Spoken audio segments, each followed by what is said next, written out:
So we're very excited to be here today at the Forest Grove Middle School. Thank you so much to Principal Tatum for inviting us over to speak to this group today. And there's a big reason why we're very excited to be here. Now we live in New York City, but we're actually originally from Worcester. We grew up here. We have our roots here. But we really were excited to talk to you today. So my name is Sergei. My name is Vadim. And I'm sure you're wondering what the heck kind of names are those. We're going to explain that in a sec. Can anybody guess what kind of names they are? There must be. Albanian. All right, no. Russian, it was right. Russian was right. Okay. Well, from Belarus, right? So anybody know where Belarus is? Raise your hand. Wow. Belarus is not in Russia. What country does Belarus border? Do you know? Belgium, no. Not Albania. Did anybody say, yeah? America, very good. No. Ukraine, Poland, and Russia. Okay, and other countries.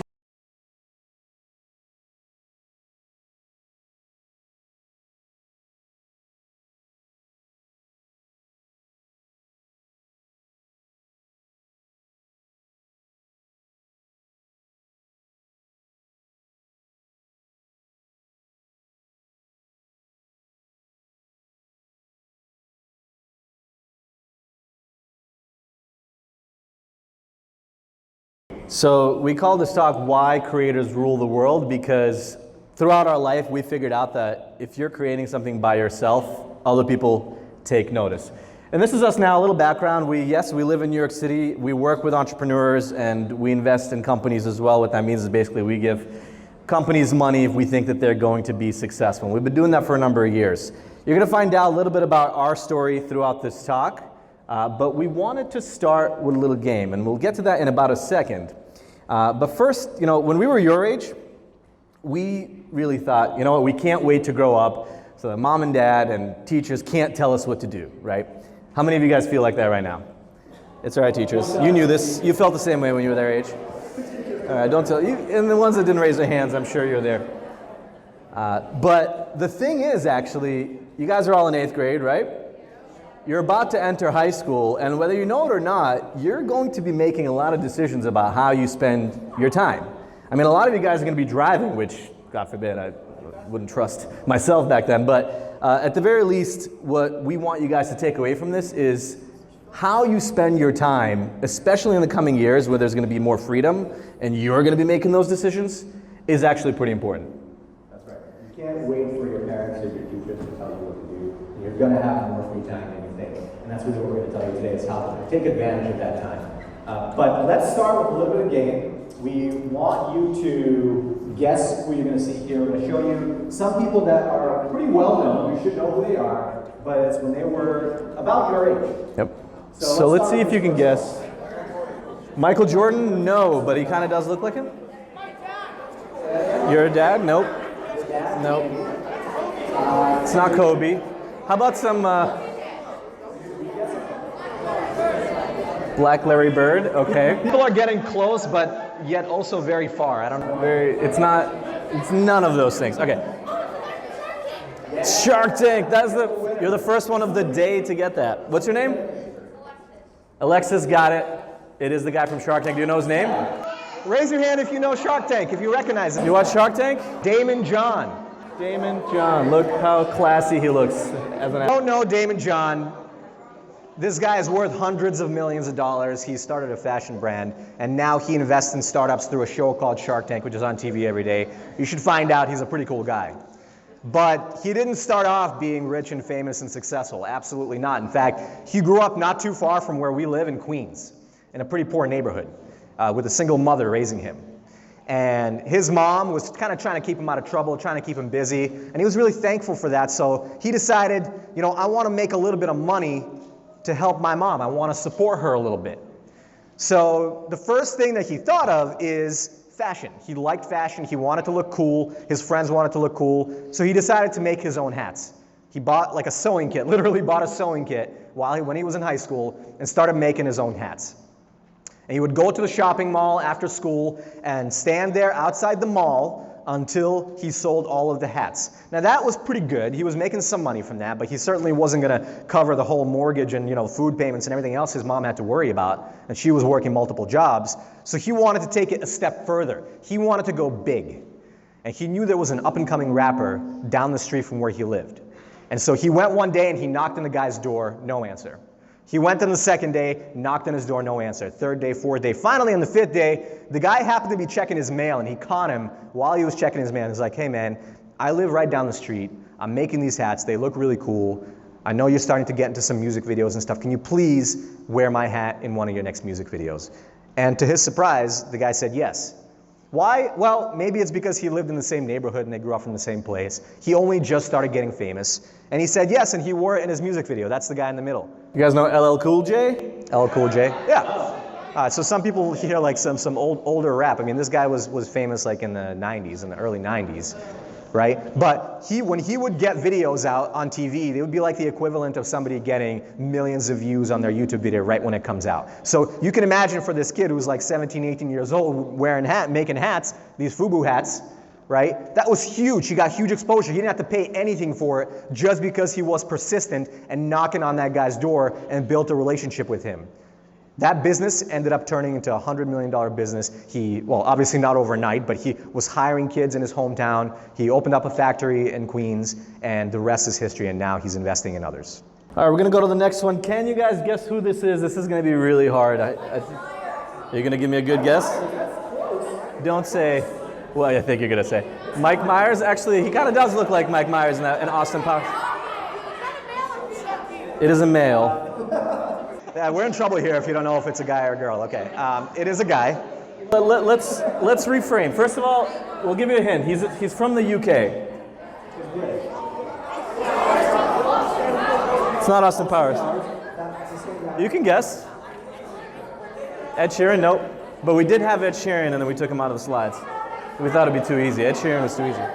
All right, well, we're gonna give it away. Have you guys ever flown?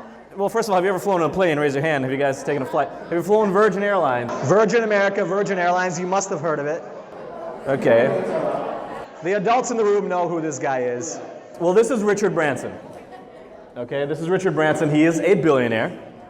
With a B. With a B. He started Virgin Records, which was a record company, and then he started a bunch of other companies under the Virgin brand, including Virgin Airlines. But, obviously, he wasn't always a billionaire, right?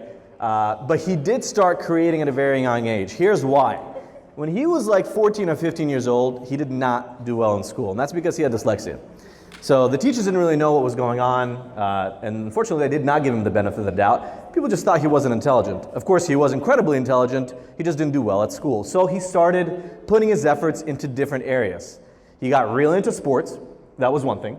And the second thing that he got into was starting his own business and making money. He wanted to make money. And he identified an opportunity, even at that young age. What he noticed was there were a lot of magazines out there for adults, obviously newspapers and magazines and things like that, print magazines back then, this was before the internet, but there were no magazines for students. So he decided to start his own. He got together with a couple of his buddies, literally 2 or 3 friends, and they made the first issue of Student Universe magazine. Now, of course, once you have the product, you have to go out and get customers. So he started going to all these different schools in the area and getting students to buy, for not that much money, but to actually buy his magazine. And that was his first revenue. And he got a few thousand students in the area to buy his magazine. So that was already significant circulation. In other words, significant amount of people that were buying his magazine. But he wasn't making as much money as he wanted to. So you guys know how YouTube people make money, right? Ad revenue, exactly. The more plays you get and the more that video before the actual video plays, that's an ad obviously, that's how they make money. Well, in a magazine, it's the same exact thing. It's content. They made money through advertisements. So he wanted to sell ads in his magazine. So here's what he did. He's like, okay, I'm going to try to get money from the biggest company I can think of. And the biggest company he could think of at the time was Coca-Cola. Not that hard to come up with. So he took out a phone directory, back then those things were around, and he found the number for the corporate office for Coca-Cola. He gave him a call at 15 years old, mind you, 14 or 15 years old he was doing this. And he said, I think he reached a sales rep when he called Coca-Cola, and he called me and said, hello there, how you doing? I'm calling from a student magazine, And we're the only ones actually that are tackling this demographic. Nobody else is selling magazines to students. And right now, only for this week, we have one page that we're offering to sell as an advertisement. But this is only going to be available for a few days because we're talking to some other folks as well. And the sales rep said, oh, I'm not really sure about that, hung up the phone, that was it. Guess who he called next? He called Pepsi, not LeBron James. LeBron James was not alive yet. But good guess. Terrible guess, actually. No, he called Pepsi, and he said, hi, I'm calling from Student Magazine. He did the whole pitch, but this time he said, and we have one more spot available in the magazine, and we just talked to Coke, but for an extra $1,000, we'll give it to you. And they said, we'll make the decision in the next day or so. He hung up the phone, he called back Coke, and he said, hi, we have Pepsi that wants to buy the ad. Would you like to buy it? He basically made them compete against each other, and he sold the ad to Coca-Cola and made a bunch of money at 15 years old with a relatively low amount of circulation. He created fear of missing out, right, by these different brands. And so he did this at 15 years old, and this was kind of the beginning of him building this empire. And he started learning those skills really early on, so that when he did start a record business, he already knew exactly how to go and convince people to give them their money to him. All right, this next person should be pretty easy. Who's this? No. Oprah. Did we hear the right answer, Vadim? The last group got it on the first try. Yeah, we got it. It's Oprah. It's Oprah. It's Oprah. Mystery solved. It's Oprah. All right, so we all know Oprah. Obviously, everyone in the room knows Oprah. If you don't, Google her. But Oprah is the first black female billionaire in this country, and probably, I think, the world, actually, billionaire. Now, she did not start off that way either. In fact, she was very poor growing up. She, again, was going from family to family. She actually was a teenage mom. A lot of people don't know about that, but she was a teenage mom. She ended up losing her baby. That's why nobody knows about that. But you can imagine this happened to her as a teenager, 15 years old or so. And at that time, at that very difficult time of her life, she decided to move to Tennessee with her father. And when she was in Tennessee, there was one thing that she loved doing, which is she loved to perform, she loved to tell stories. And so she went to the local radio station and knocked on the door and said, I will take any job that you will give me. And she basically really persisted and kept on asking them. And they eventually said yes. They gave her the job. And shortly after, they let her actually get on the radio, on the local radio, so that by 19 years old, she became a local news anchor on TV. Now, this was in a small town in Tennessee. You guys would have never heard of her. Your parents probably would have never heard of her when she was 19 years old, telling the news in Tennessee. But about 11, 12 years later, when she was about 30 years old, she got an opportunity to start her own talk show in Chicago. The Oprah Winfrey Show, that's right. Now, we all know that show now, but that show was supposed to fail. They gave her a bad time slot. You know, they said, we'll give it a shot, but we don't have high hopes. And of course, it ended up being one of the most successful talk shows in the country, one of the first talk shows hosted by a woman. And that led to her basically creating a business empire that led to her being a billionaire. But it would have never happened had she not taken a chance and tried to create opportunities for herself. She didn't wait till college. She didn't wait till after college. She did it before she even entered college. All right, we're going to do one more for you guys. I think this is going to be kind of easy. Who's this? Who's this? Huh? Zach and Cody? Nobody can guess? The other group guessed. Can guess. Believe it or not, this is Vadim and Sergei. This is us, okay? We're not celebrities. This is us. This is back in Belarus when we wore short velvet shorts and we thought it was cool. Nice legs, I will say. I'm pretty happy. Beautiful legs. We made up for that now. We have beards. Tried to go polar opposite. But yeah, this was us, about 7 years old. Now, when we moved to this country, we were a little bit younger than you. We were about 9 years old. But apparently, we hadn't really evolved that much in our fashion sense. No. We actually stood in front of our brother's cool red Camaro just to look a little cooler, I think. But clearly, we did not dress ourselves at this stage in our lives. Just to prove this is in Worcester. This is in Worcester, yeah. You guys know that building? We are from Worcester. But you know, at this point in our lives, we were just learning English. We just got to the school system here. You can imagine when you look like this and you dress the same and you barely speak English, you are not the coolest kid in the school. In fact, it was kind of difficult for us to make friends.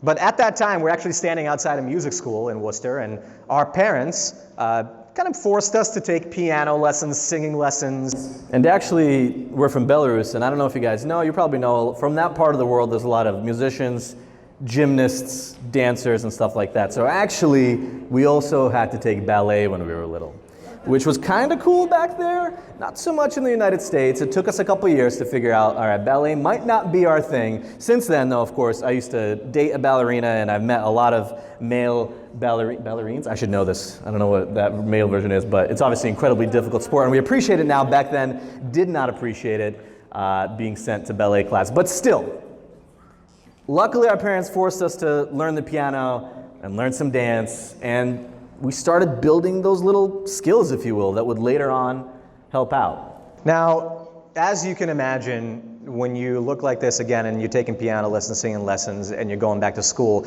you can't really brag about taking piano lessons, right? Like, it's not something that other kids think is cool. And so by the time we were 12, 13 years old, around a little bit younger than you again, we gave up on it. We said, you know what? We're becoming a little bit more Americanized. This isn't very cool. It's not scoring us any points in school. We don't want to do it anymore, especially not ballet. That's something that we don't even want to tell people about. And so we stopped for years, until a couple years later in high school, I saw this guitar in the store. And I thought, man, it'd be really cool to learn how to play the guitar, right? Like, people think that's a little bit cooler maybe than the piano.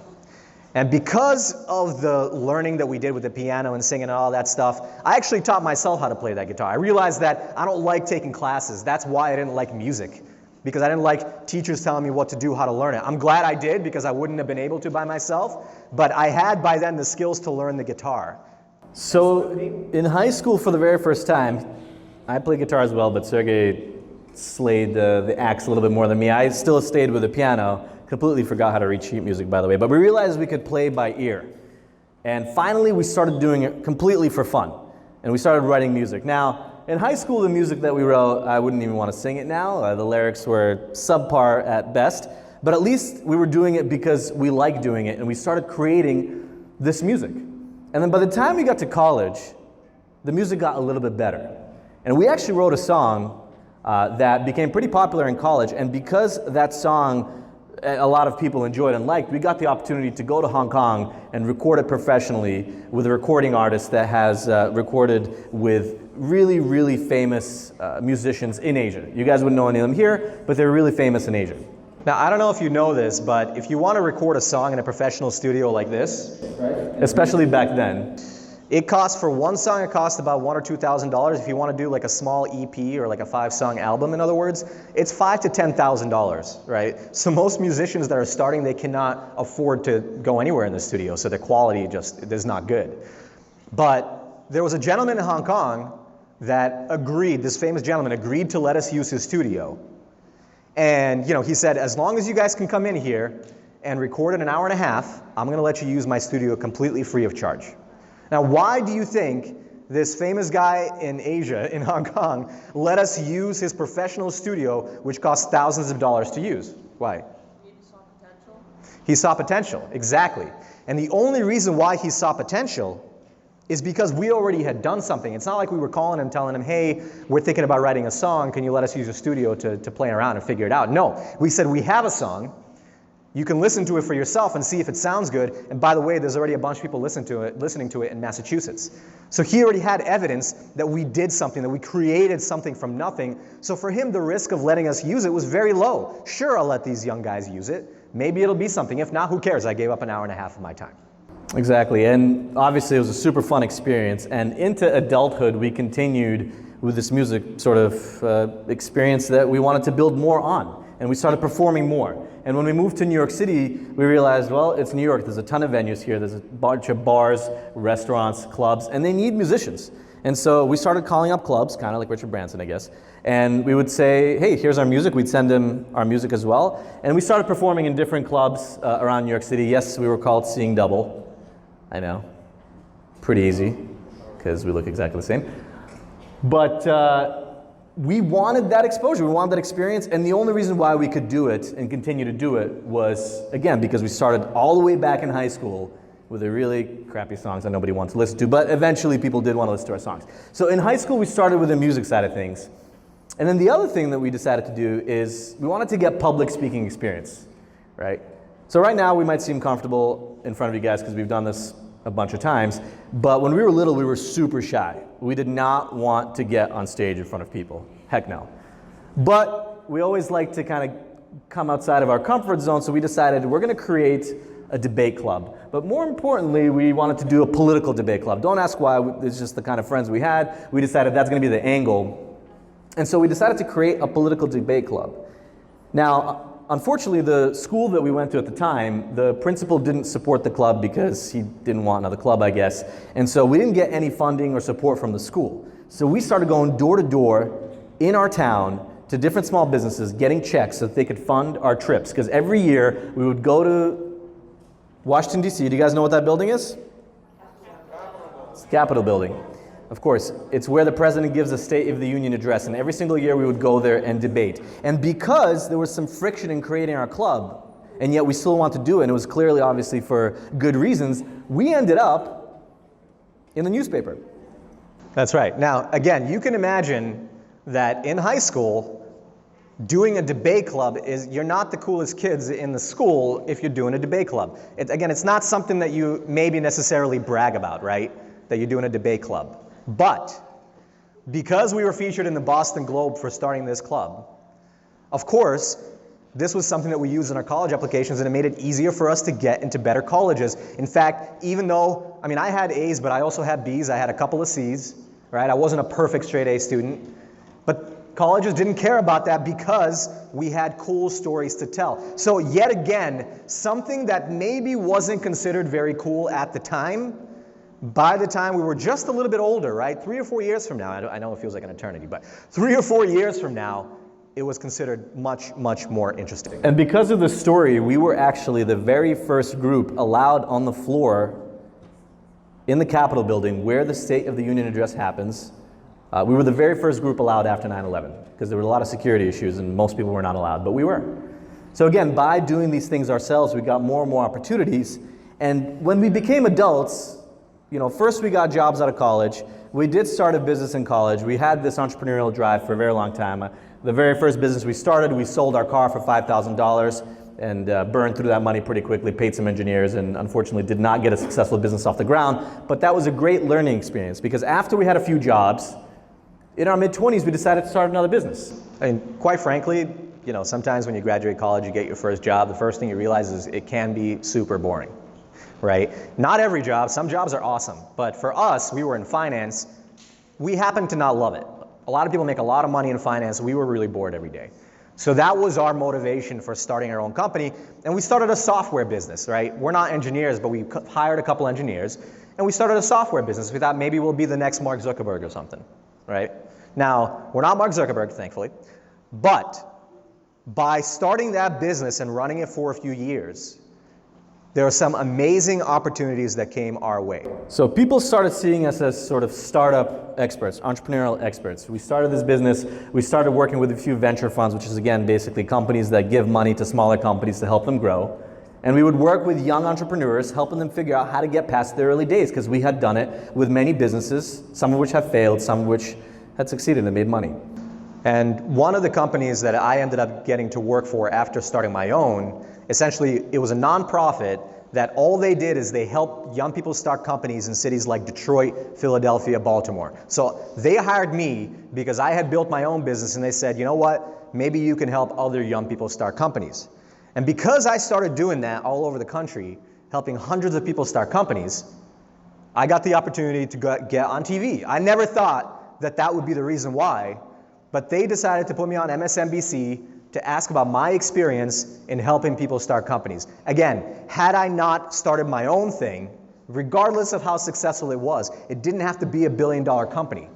But had Vadim and I not started multiple businesses, we would have never had the opportunity to get on a show to talk about our experience. But there was something else. There was something else. Again, because I was starting to invest in companies, we talked about Shark Tank earlier, right? Daymond John invests in companies. And turns out that we got the attention of Daymond John. And so I got to meet him years later when he was already a huge success on Shark Tank again. Now, why do you think I got to meet him? He's a guy who likes to invest in young startups. If you haven't watched Shark Tank, check it out. That's exactly what he does every day. And so it's no surprise that he'll be in New York City. He has an office in New York City. He's in New York trying to meet other people that want to invest in companies. So for him, it was a no-brainer to meet me and the organization that I was working with. We ended up collaborating on some projects together. And I don't know if you know, but for him, he charges like $50,000 just to talk to a group like this. That's minimum. And he waived his fee to talk to our group because he liked what we were doing.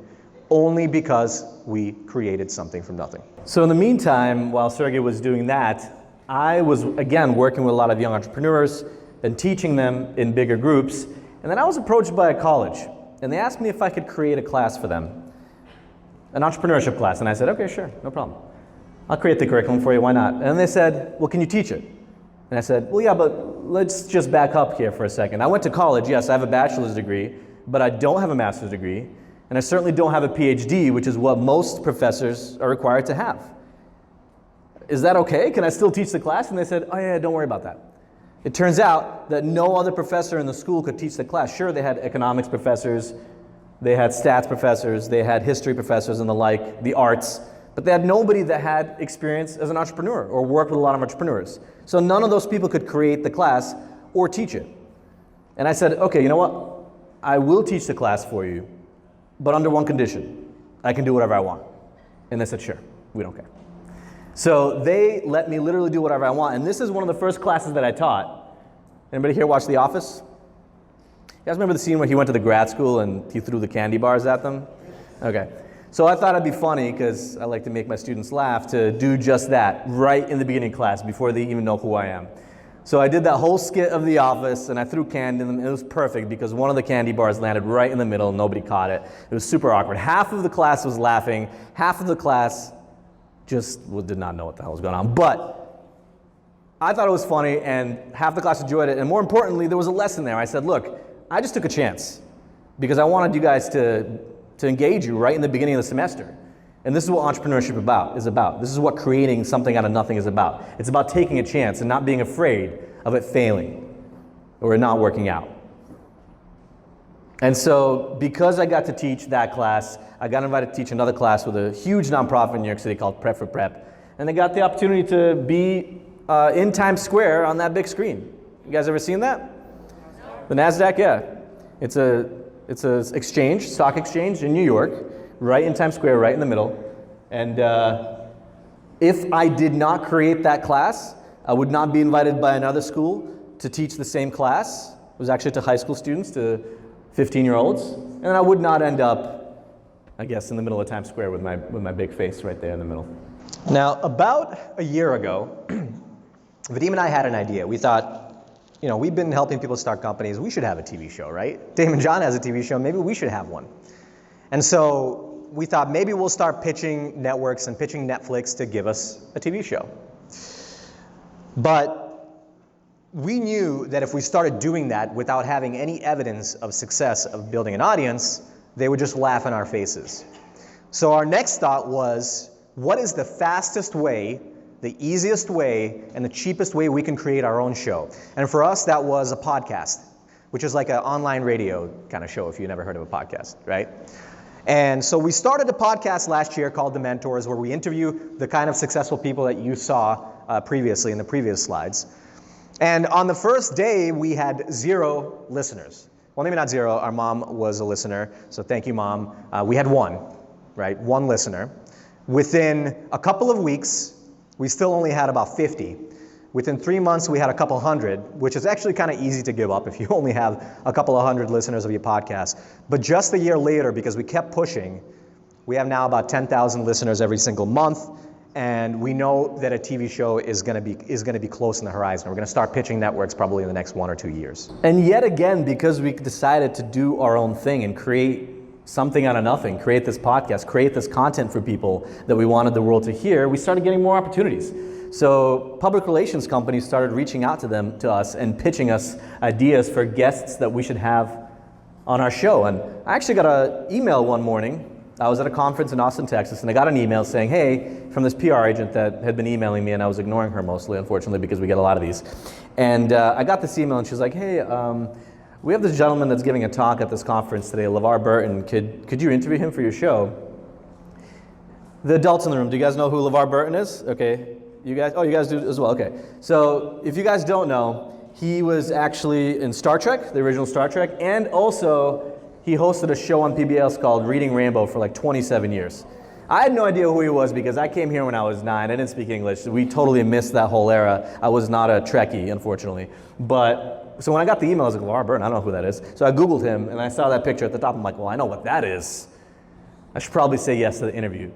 And we had a wonderful conversation, as you can see below. He's a super insightful man. And he talked about how his career was also very entrepreneurial. Even after he was incredibly successful, having a show on PBS for 27 years, being incredibly recognizable after a show like Star Trek, he had to go back and figure out what else he would do with his career. He had to strike it out as an actor and create opportunities for himself. And he started his own company and ended up doing very well after that too. But again, we would not have these opportunities if we didn't decide one day, you know what, we're going to start something new this time again. We're going to start a podcast. Exactly, and it didn't even matter in the beginning that we didn't have a big audience. Soon enough, we got to interview people like this woman who runs a public company, 30,000 employees. They wanted to reach our audience because it's very relevant, the topics that we talk about. And of course, soon after, Vadim and I got to get on Bold TV to talk about our show, even before we had a huge audience again. So your audience size, your views, your clicks, they actually don't matter as much as trying to create something and keeping on trying. And because we were creating this audio content and some video content as well, we started getting opportunities to write too. Now, back when we were 14 years old, we were terrible writers. We used to get really bad grades at essays because we were still learning English and it was difficult. And I remember I didn't really value back then the art of creative writing.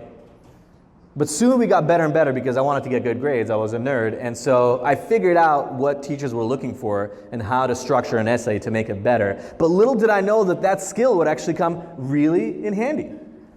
Because a few months after starting our podcast, we got the opportunity to write for Forbes magazine and Harvard Business Review, which are huge publications, again, because of this expertise that we developed over years. And again, something that we couldn't know unless we started on this path. You can't predict which direction and which kind of fork in the road is going to come. That's why you kind of just have to get started. So let's back up a little bit for the rest of this presentation and take it back to where you guys are today. Now this is Avante Price. I met him a couple of months ago, or about 6 months ago.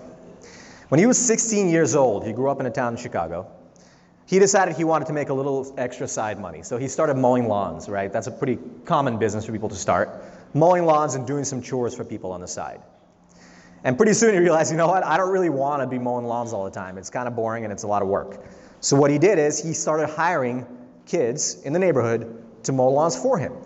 He would just go get the business. He would go get parents to pay him and he would pay a little bit to those kids. And then he built a website. He called it Chorebug. That's exactly what you see here, Chorebug. And he grew it to a point where he had like a dozen students working for him while still 16 years old. And within about a year, he made $36,000 just by growing this business. And now he's at NYU. He just joined. He's 19 years old, and he's still working on this business on the side. But again, it started simply with mowing lawns, right? This other woman that I met, she bought something on eBay when she was 11 years old. And then she sold it for a little bit more than what she bought it for. Pretty soon, she was going around town, going to flea markets and yard sales and stuff like that, and buying stuff and selling them on eBay again. And then eventually she had several students, again, working for her in this garage, packaging things and sending it on eBay. 11 years old. At 11 years old. Now, was that business a multi-million-dollar business? No, absolutely not. But when she got to college at 19 years old, she started another business. And she's 20 now, she just sold it for $500,000, and she's gonna make another $500,000 from it in the next 3 years. So by the time she graduates college, she's gonna be a millionaire. Now, she would not have been able to do that unless she tried when she was still a young woman, a young girl. So this last story is about a gentleman that we actually had on the show recently. Now, he didn't attain success until he was bald already. But when he was in high school, he was really, really into video games. Now, he grew up in a poor town in Ohio, and nobody in his family went to college, okay? It was just not an expectation. As a matter of fact, most of the people around him and friends in the neighborhood did not go to college. So when he was in high school, he did not think about college. As a matter of fact, he didn't think much about school. but he did play a lot of video games. Now, he grew up in a poor family, and so he couldn't afford all the new video games, and he decided, I'm going to build my own games. Now, this guy was pretty smart. He decided, I'm going to teach myself Pascal, and I'm going to create these games, and that's exactly what he did. And throughout high school, he spent most of his time building these games. Now, he barely graduated. He did not do well. We don't recommend doing that, okay? And he did not go to college. He ended up working at Applebee's. And then he actually got fired from Applebee's because he decided to get hand tattoos. And I guess there's a rule against hand tattoos at Applebee's, especially back then. And so he got fired from Applebee's. Then he got a job as a car salesman, got fired from that. Then he got a job at a call center. And he decided, you know what, maybe I shouldn't get fired from this one, because this is not a good streak. And so he kind of buckled down, and he did a really good job at that call center. Eventually he was managing people, and he worked there for about 3 or 4 years, and he did really, really well. But then he noticed one thing. There were all these people around him that had college degrees, and he thought he was smarter than them. And he said, well, maybe I'm missing out here. Maybe I should go back to school. So in his late 20s, he decided, you know what, I like computers. I taught myself to code. Maybe I should just actually get a degree in computer science. So he went to community college, and it actually turned out to be too easy for him because he was self-taught, and he was way ahead of the class. So he thought, okay, I should leave here. And he went to another school in Pennsylvania. He got a CS degree there. And while he was at that school, he discovered neuroscience. He took a neuroscience class, and he realized that the brain is kind of like a computer. You can back into and figure out how the brain works. There are some rules to it. And he thought, but a lot of the brain is unknown, so maybe I can discover something new if I follow this path. So it turned out that in the sciences, computer programmers are actually very, very valuable, right? There's a lot of data, and you have to know how to manipulate it, run simulations and things like that. And so he got into one of the best programs in the world because he had that CS skill. And he got into NYU and eventually decided to pursue his PhD in neuroscience. But the story doesn't end there. Not only did this kid that barely finished high school end up getting a PhD at NYU, while he was finishing his PhD, he already had a couple of kids and a wife living in New Jersey. And then he had an idea. He had still continued playing video games, by the way, through adulthood, through his 30s. He still loved it. Couldn't put it down. And he noticed that all these gamers out there, they want to get better at playing video games. Sports games, first-person shooters, stuff like that. But there was no other games out there or ways for them to get better. So he built a game himself again, and he released it on Steam. And the whole point of that game was to teach you how to be a better video gamer. And within a couple months, after releasing it on Steam, he had a couple thousand users. Within 6 months, he had 50,000 users. And then he hired a few engineers to help him out because he was getting a lot of support tickets. A lot of people asking him what the bugs were. Within a year, he had 1 million users, and he decided, you know what, this thing actually has legs. There might be some opportunity here. And because he had so much traction, and because he was an expert, PhD in neuroscience, he decided he was going to try to raise some money, and within a few months, he raised $3 million for his startup. Now, he did it a little bit later in life, right? Because he didn't find what he's good at. He started creating early on. He started building that skill, building that muscle, but he didn't identify and connect the dots until later in life. And that's okay. All these different folks have different trajectories. But the important thing is, he got the start early on, and the stars would never align unless he did. Now, the stories that you heard today, they're all very, very different, right? Some people were a little poorer, some people were richer, some people liked music, some liked building companies, some wanted to do debate club, right? But there is one thing in common. They all were creators. They all did something on the side that was special. So you might think, you know, Vadim and I, we've been doing this for a while, we've been trying new stuff for a while, maybe we've had enough of it, right? Well, no. Yes, we started a podcast a couple of years ago, or about last year, but about a month ago, we had this idea. You know, we have this kind of combination of things that we've learned. One of them is music, one of them is business. We really love business, we love telling stories, and we love, turns out, trying to make a video, basically.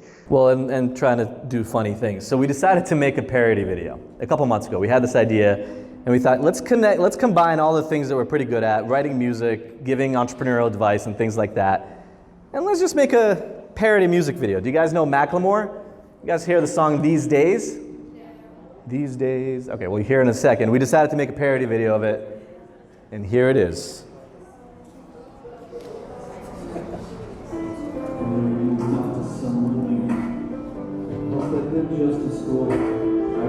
grab that coffee soon. I just want to sweet at you. Trying to network more. Not really sure what for, but I feel like I gotta just open doors. Practicing what I'll say. Hope I don't come off as vague. I'll just put myself out there. You should do the same. I'll just put myself out there. You should do the same. Right up today, I need someone special. And I'm on LinkedIn with friends down. And made a few lyrics I'll follow up to. Stick out in my move, relationship goes. So I know, you run the show. So I know. We're friends now. So I know. You run the show. So I know. We're friends now.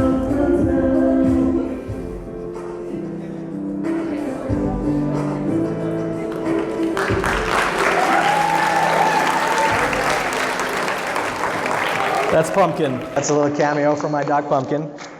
So, you might ask why? Why did you guys do this, right?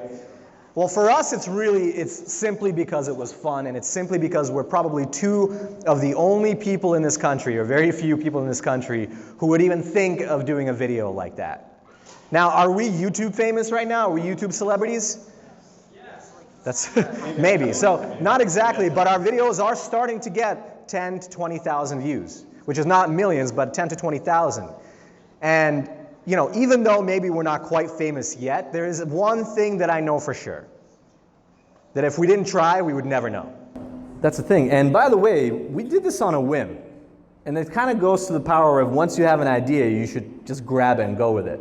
It was a weekend on a Saturday, and at around 2:30 p.m., we decided, you know what, we want to do a parody video. And by 3 o'clock, we decided what song it was going to be. It was going to be this one, because it's in like our vocal range or whatever. By 3:30, we started writing lyrics. By 4 o'clock, we wrote all the lyrics. By 4:15, we started recording the music itself. And there's one of the scenes towards the beginning. That was us recording the audio. They heard in the background. By 5 o'clock, we were finished recording with the audio, and we were happy enough with it. And we decided to map out all the different scenes. Okay, by 6 o'clock, we started recording the indoor scenes. That was in my apartment, and me in front of the mirror. By 7:30, we started doing the outdoor scenes that Sergei's girlfriend Jackie helped us with, including Pumpkin as well, that you saw at the end there. That scene at the end where we're skipping, that took about 10, 12 takes. A lot of people were cracking up at us and were wondering why are two grown men running down 2nd Avenue holding hands, but whatever, we're trying to get a cool shot in. We don't care. And by that evening, I was editing the video. By 10 o'clock, half the video was edited. The next morning, I had a flight. And on that flight, I finished editing the video. And by 2 p.m. the next day, the video was published. So 24 hours from getting the idea to figuring all that out and releasing it. So here's what we hope you take away from this today. You guys are about to enter high school. You're about to get a little bit older. You're about to have some time where you decide where you spend your time. Now, of course you should hang out with your friends. Of course you should play video games. Of course you should have sleepovers and play sports and all the stuff that you love doing. We're not saying stop doing that stuff. You should, because it's fun. But all we're saying is be attentive, pay attention to where you spend the rest of your time. Those little bits of time that are free, that you're bored at, use that time to do something. Use that time to create something from nothing. Regardless of what that thing is, we want you to be creators. Why? Because creators rule the world. Thank you. Thank you. Happy